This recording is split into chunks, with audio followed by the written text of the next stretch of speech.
without much delay, I would like to invite Dr. Tharoor to have a conversation with Mrs. Murthy. Suraji, first of all, that was a very enjoyable speech. I must say, I've never come across an author who took so much trouble to congratulate and thank every one of her publishers and translators.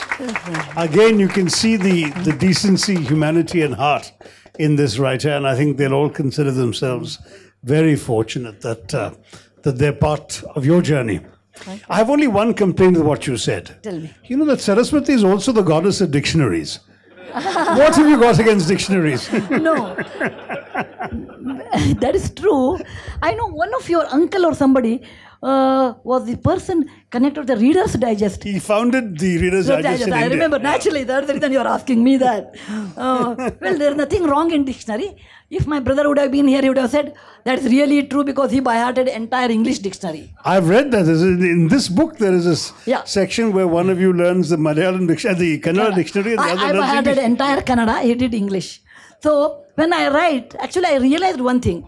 In India, people do speak English, but out of 100 people, 10 to 20%, whatever you do, they don't understand English. I've come across many people like that. About 10-20% people are extremely good in English with their vocabulary, like you, Ram Guha, and many more people, who are very, very good. It requires, if I have to read yours, I require a dictionary because it's so good, beautiful sentences, such a good words. Then I said, okay, Shashi has done fantastic, but that is his strength. But 50-60% of the people in India, they are like us. We speak, colloquial language. We understand English. We'll be able to read. I'm fine in translating English into Kannada, Kannada to English. I'm fine, you are fine here, everything is okay. Okay, that kind of think in Kannada, write in English. Most of us are like that. That's the reason I realized, I used to think people when I write my book, people buy it because Narayana Murthy's wife, or is it they buy because let's see what she has written? No, people buy because they can relate to me. Their English is like my English, but I have experience.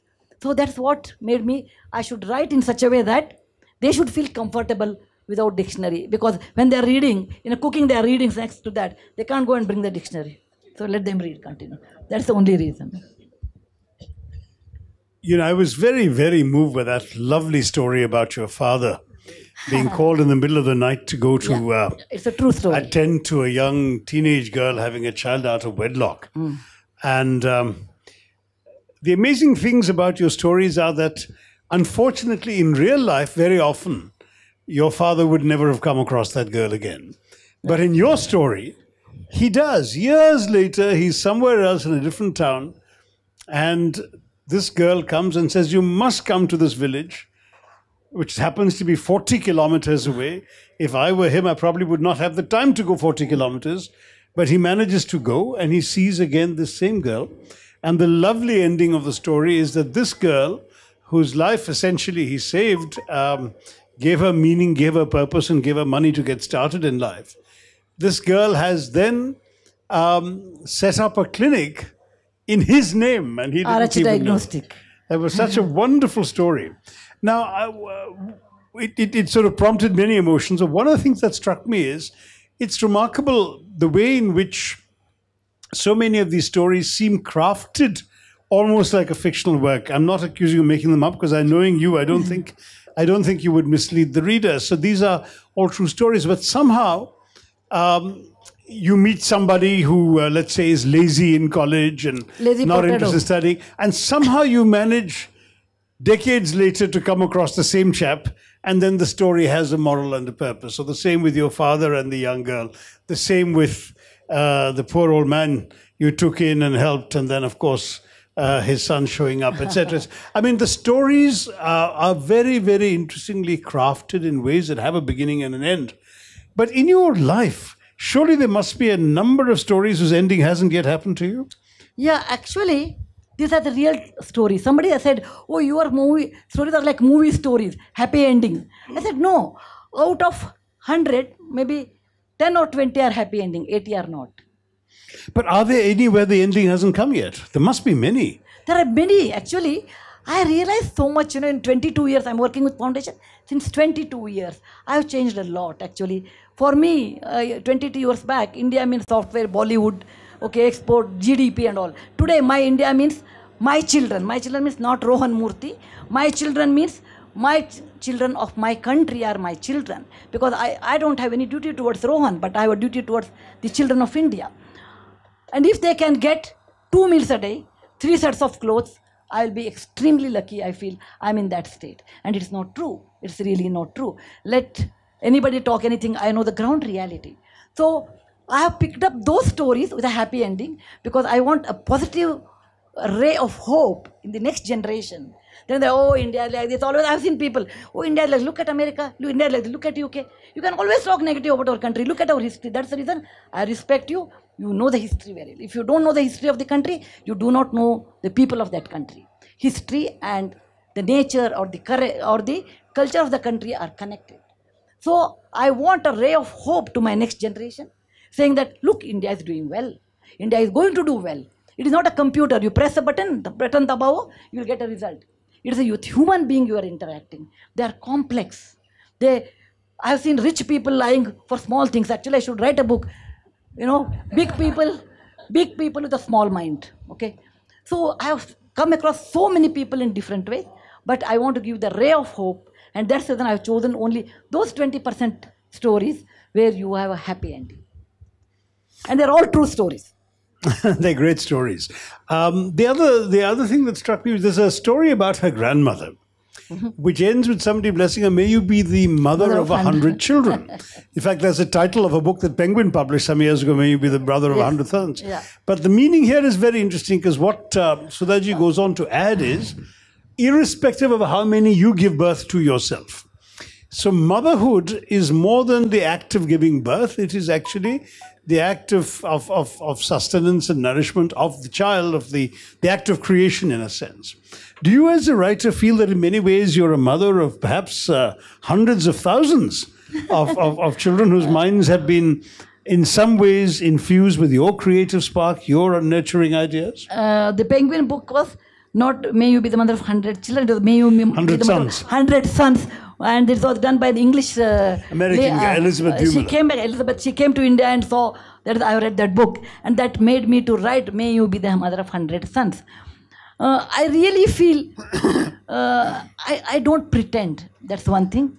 And normally I don't lie because I don't have a great memory power to remember what I lied last time. Okay, best is tell truth, and truth is alone. It is all alone, but it is a powerful. So I always do that. You know, in year 2001, India's parliament was attacked by terrorists. 13 people died.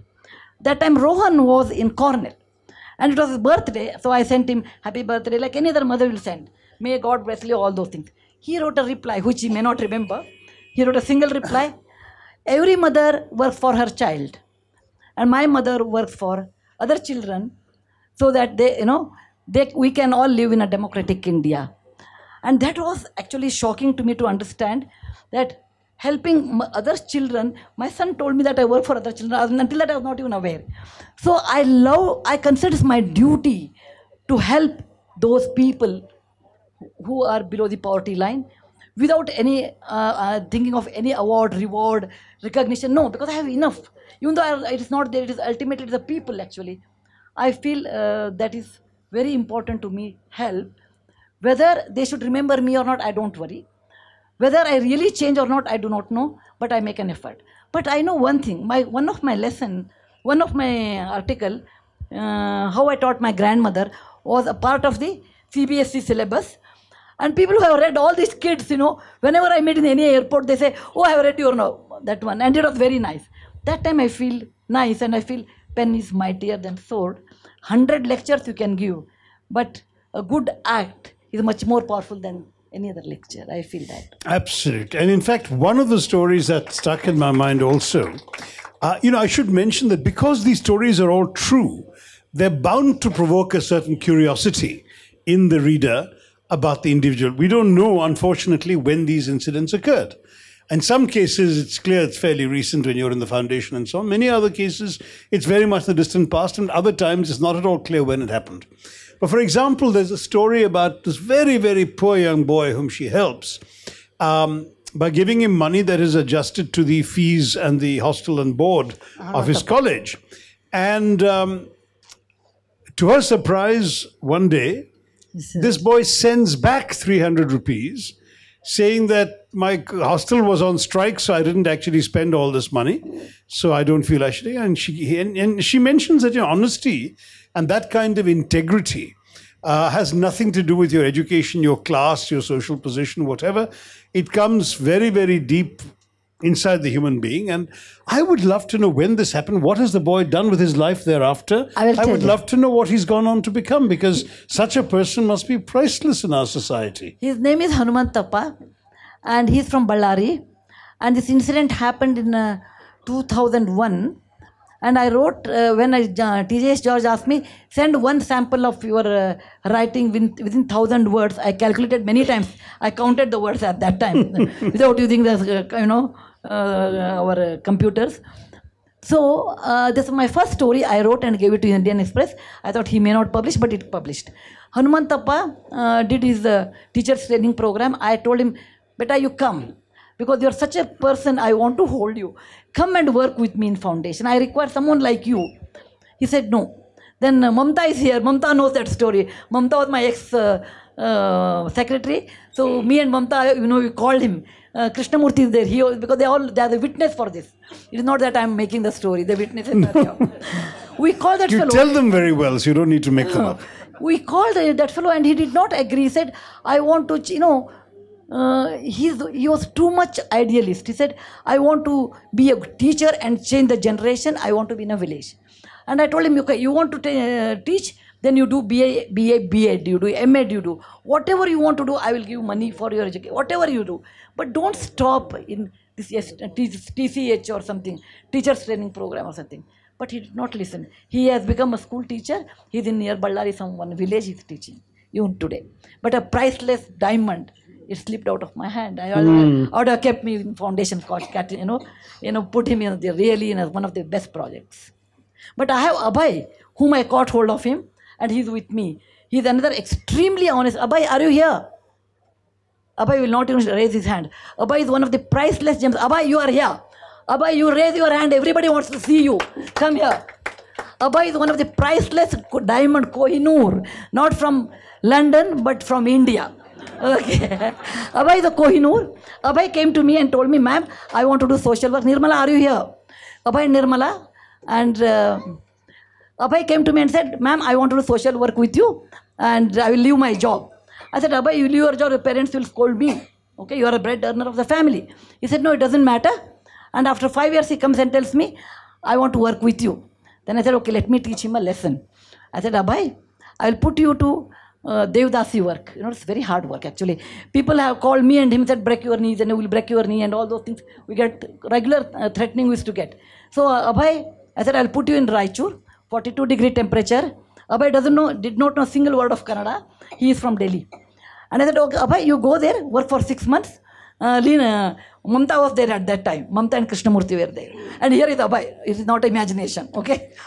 Well, a name like Abhay must be fearless. Okay, here is Abhay. And then, okay, let him go to Ballari, Raichur.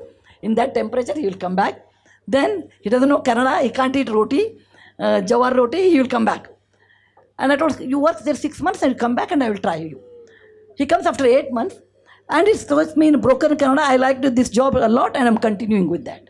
Without Abhay, I would not have been able to do rehabilitating 3,000 Devdasis to normal life. The credit should go to Abhay and he doesn't come. It's great difficulty to bring Abhay to this congregation. He won't come.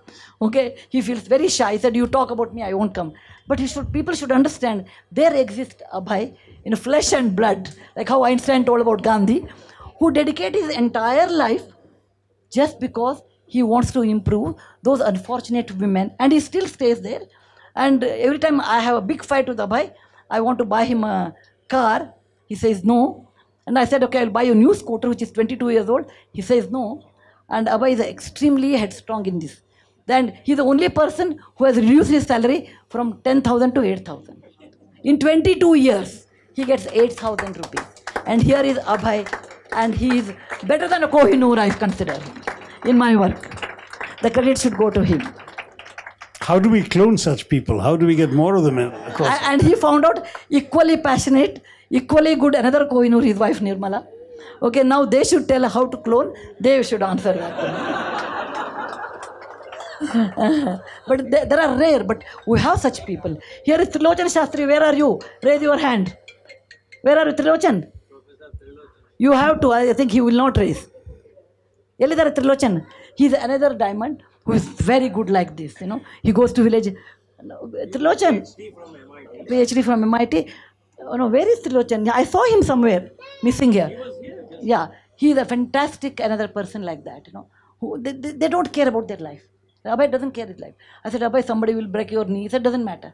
At the most, Your knees are intact, I hope, Abhay. yeah. We took a police protection, actually, in this case. Well, I mean, you know, the thing about Sudhaji's book, as you can see, is it's not just about words, it's about life. Writing, in many ways, involves a distillation of experience, of language, of insight, of emotion or feeling. And all of that is there in this book, which is what makes it so interesting to read. But it also, in every single case, tells a story.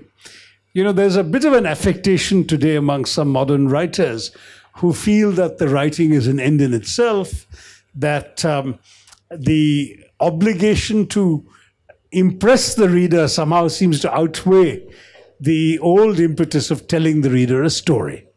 With Sudhaji, you don't have that problem. She tells you a story. She tells you story after story after story. Some are shorter, some are longer, but they're all stories. And I think in many ways, one of the timeless appeals of her writing lies in the fact that it's through stories that one can impart some of the most profound insights that help us all as we grow up. I mean, why is it that so many of us have had the experience of, you know, hearing stories of the knees of our grandmothers? Of course, it's partly because the grandmothers felt it was part of their duty, as it were, to transmit culture and their reading and their knowledge through stories. But it's partly also because we've learned so much through the stories we've heard, whether consciously or unconsciously. And then we stop doing that, don't we? As we become older, we read for other purposes.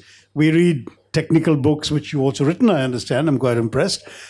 We read books on, you know, how to cheat on taxes, or how to become better speakers, or how to change the world, if that's the way we want to go.